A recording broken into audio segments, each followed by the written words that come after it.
ಒಂದು ದಟ್ಟವಾದ ಕಾಡಿನಲ್ಲಿ ಒಂದು ಬಲಿಷ್ಠ ಸಿಂಹ ವಾಸಿಸುತ್ತಿತ್ತು. ಅದು ತನ್ನ ಬಲದ ಗರ್ವದಿಂದ ಕಾಡಿನ ಎಲ್ಲಾ ಪ್ರಾಣಿಗಳನ್ನು ಬಲಪಡಿಸುತ್ತಿತ್ತು. ಯಾರು ಕಂಡರೂ ದಾಳಿ ಮಾಡಿ ತಿನ್ನುತ್ತಿತ್ತು. ಕಾಡು ನಿಧಾನವಾಗಿ ಖಾಲಿಯಾಗತೊಡಗಿತು. ಒಂದು ರಾತ್ರಿ ಸಿಂಹ ಒಂಟಿಯಾಗಿ ಕುಳಿತಿತ್ತು. ಸುತ್ತಲೂ ನಿಶ್ಶಬ್ದ. ಹಕ್ಕಿಗಳ ಗಾನ ಇಲ್ಲ, ಜಿಂಕೆಗಳ ಓಟ ಇಲ್ಲ. ಆಗ ಅದರ ಮನಸ್ಸಿನಲ್ಲಿ ಒಂದು ಪ್ರಶ್ನೆ ಮೂಡಿತು. ನಾನು ರಾಜನೆಂದು ಹೇಳಿಕೊಳ್ಳುತ್ತೇನೆ, ಆದರೆ ನನ್ನಿಂದಲೇ ಕಾಡು ನಾಶವಾಗುತ್ತಿದೆ. ಇದು ತಪ್ಪಲ್ಲವೇ? ಅದಕ್ಕೆ ತನ್ನ ತಪ್ಪು ಅರಿವಾಯಿತು.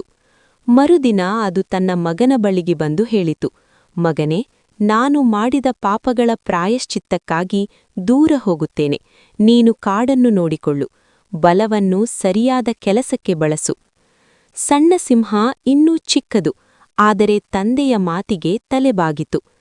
ತಂದೆ ಹೋದ ಕೆಲವೇ ದಿನಗಳಲ್ಲಿ ಒಂದು ಕ್ರೂರ ಹುಲಿ ಕಾಡಿಗೆ ಬಂತು. ಅದು ಹಿಂದಿನ ಸಿಂಹಕ್ಕಿಂತಲೂ ಭಯಾನಕ. ಪ್ರಾಣಿಗಳನ್ನು ಕೊಂದು ತಿನ್ನುತ್ತಾ ಕಾಡನ್ನು ಭೀತಿಗೊಳಿಸಿತು. ಪ್ರಾಣಿಗಳು ಸಣ್ಣ ಸಿಂಹನ ಬಳಿಗೆ ಓಡಿಬಂದವು. ನಮ್ಮನ್ನು ಕಾಪಾಡು ಎಂದು ಬೇಡಿಕೊಂಡವು.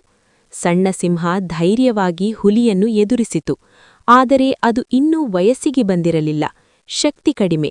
ಭೀಕರ ಕಾಳಗದಲ್ಲಿ ಅದು ಸೋತು ಗಾಯಗೊಂಡಿತು. ಹುಲಿ ಗರ್ಜಿಸಿ, ಈ ಕಾಡು ಈಗ ನನ್ನದು ಎಂದು ಘೋಷಿಸಿತು. ಗಾಯಗೊಂಡ ಸಣ್ಣ ಸಿಂಹ ಮನಸ್ಸಿನಲ್ಲಿ ನೋವು ಮತ್ತು ಲಜ್ಜೆ ತುಂಬಿತು. ನಾನು ಇನ್ನೂ ಸಿದ್ಧನಾಗಿಲ್ಲ, ತಂದೆಯ ನೆರವು ಬೇಕು ಎಂದು ಯೋಚಿಸಿತು. ಅದು ದೂರದ ಬೆಟ್ಟಗಳ ಕಡೆಗೆ ಹೋಗಿ ತನ್ನ ತಂದೆಯನ್ನು ಹುಡುಕತೊಡಗಿತು. ಹಲವಾರು ದಿನಗಳ ನಂತರ ತಂದೆಯನ್ನು ಕಂಡಿತು. ಸಣ್ಣ ಸಿಂಹ ತನ್ನ ಸೋಲಿನ ಕಥೆಯನ್ನು ಹೇಳಿತು. ತಂದೆ ಸೌಮ್ಯವಾಗಿ ಹೇಳಿತು, ಸೋಲು ದುರ್ಬಲತೆಯ ಗುರುತು ಅಲ್ಲ, ಅದು ಪಾಠ. ಬಾ, ನಿನ್ನನ್ನು ತರಬೇತಿ ಕೊಡುತ್ತೇನೆ.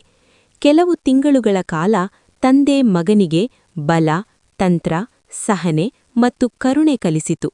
ನಾಯಕನು ಕೋಪದಿಂದ ಅಲ್ಲ, ಜವಾಬ್ದಾರಿಯಿಂದ ಹೋರಾಡಬೇಕು ಎಂದು ಬೋಧಿಸಿತು. ಕೊನೆಗೆ ಇಬ್ಬರೂ ಕಾಡಿಗೆ ಮರಳಿದರು.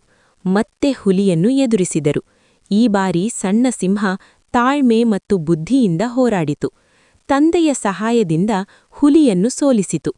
ಹುಲಿ ಓಡಿಹೋಗಿತು. ಕಾಡಿನಲ್ಲಿ ಮತ್ತೆ ಶಾಂತಿ ನೆಲೆಸಿತು. ತಂದೆ ಮಗನತ್ತ ನೋಡಿ ಹೇಳಿತು, ಇಂದು ನೀನು ನಿಜವಾದ ರಾಜನಾಗಿದ್ದೀಯ, ಬಲದಿಂದ ಅಲ್ಲ, ಜ್ಞಾನದಿಂದ. ಆ ದಿನದಿಂದ ಸಣ್ಣ ಸಿಂಹ ಕಾಡನ್ನು ರಕ್ಷಿಸುವ ದಯಾಳು ರಾಜನಾಯಿತು.